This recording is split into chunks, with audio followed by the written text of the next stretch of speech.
Shalom. Di minggu keempat bulan Januari 2023 kita masih membahas tentang terobosan rohani, karena ini penting untuk langkah kita selanjutnya di tahun ini, mumpung kita masih mengawalinya. Baik, kita berdoa. Haleluya Bapa Surgawi, terima kasih. Kami terus akan belajar kebenaran firman-Mu, karena kami tahu firman-Mu makanan bagi kami, yang menyehatkan roh, jiwa, dan tubuh kami, yang menjadi pelita yang menyala dalam setiap langkah kaki kami, sehingga kami terus berjalan dalam pimpinan-Mu yang sempurna dan menikmati segala anugerah berkat-berkat-Mu. Dalam nama Tuhan Yesus Kristus kami berdoa. Haleluya, amin. Nah, yang keempat, untuk kita mengalami terobosan rohani, supaya kita tidak menjadi orang stagnan, kita harus berbeda dengan kerohanian kita di tahun 2022, apalagi di tahun 2021 dan ke belakangnya terus.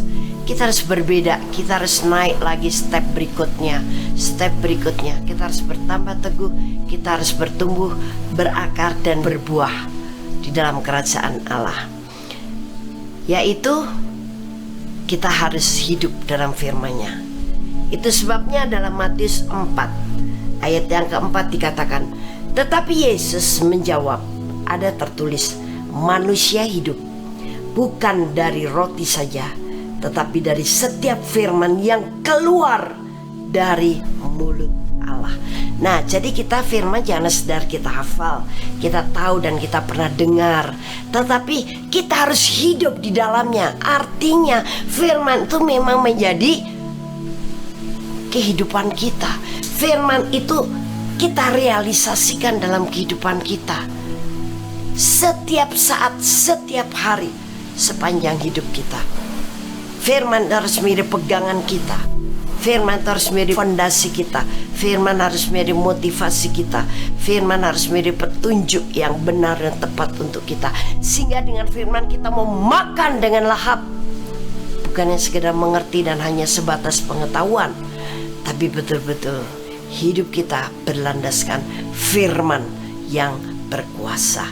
Karena firman seperti makanan yang lengkap gizinya dan penuh vitaminnya. Lengkap vitaminnya, penuh gizinya, sama saja.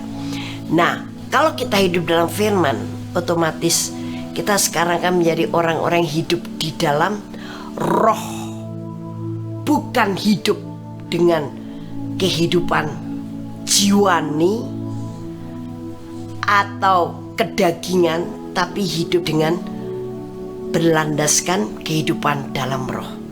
Karena memang itulah yang ditentukan untuk kita. Hiduplah oleh roh.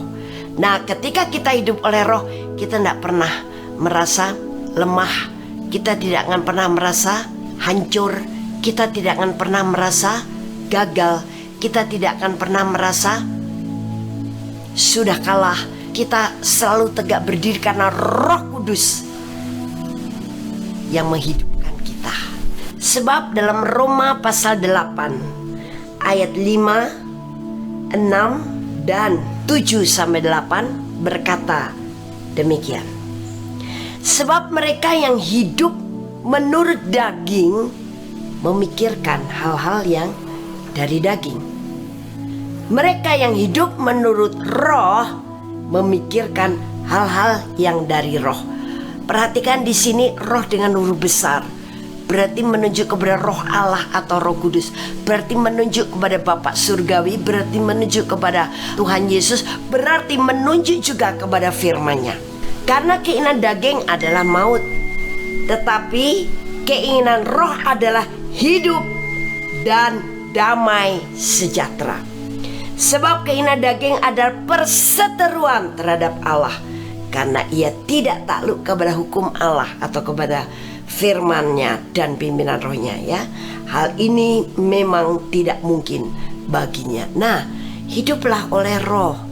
Dan orang hidup dalam roh itu berarti memikirkan hal yang dari Roh Kudus atau dari firman Allah, atau hal rohani, hal yang kerajaan Allah, hal kebenaran.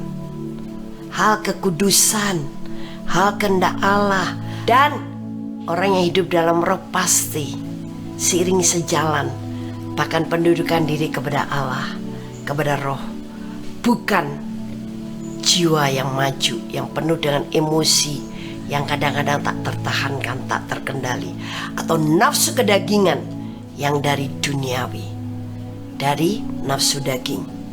Tapi semua adalah kehendak Allah yang dengan rela, dengan sukacita kita lakukan dalam hidup kita. Sedangkan hidup dalam keinginan daging, perseteruan dengan Allah, otomatis gak tunduk kepada Dia, kepada Roh Kudusnya, kepada firman-Nya, tidak menghargai Tuhan, tidak mengutamakan Dia.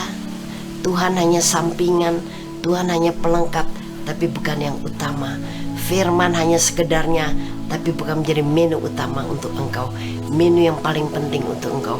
Bukan engkau jadikan makanan yang bergizi, bervitamin, dan dibutuhkan oleh roh, jiwa, dan tubuhmu.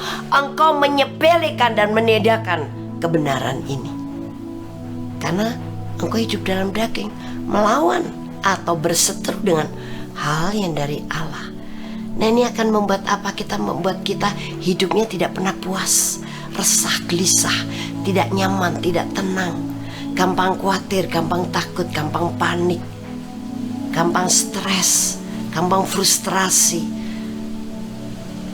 gampang terseret oleh hal dunia yang menyesatkan, yang menjerumuskan, yang membinasakan, dan sebagainya. Bahkan gampang tergoda oleh dosa. Kita menjadi orang yang sangat lemah sekali dan sangat rapuh.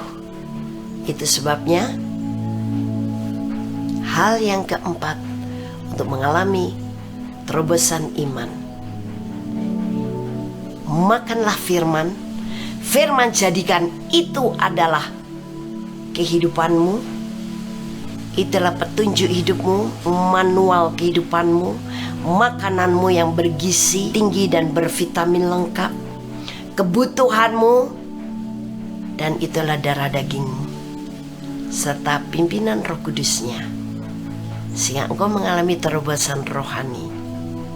Di tahun 2023 yang sudah bagus di tahun lalu, sekarang menjadi lebih bagus lagi, naik lagi, dan siap lagi memasuki tahun 2024 kalau belum selesai waktunya, dengan lebih luar biasa lagi, lebih berani lagi, karena kita sudah punya level rohani yang jauh lebih kuat, jauh lebih sehat, dan level rohani yang sudah matang. Tuhan memberkati. Kita berjumpa untuk bulan Februari yang akan datang dengan tema yang berbeda. Haleluya. Amin.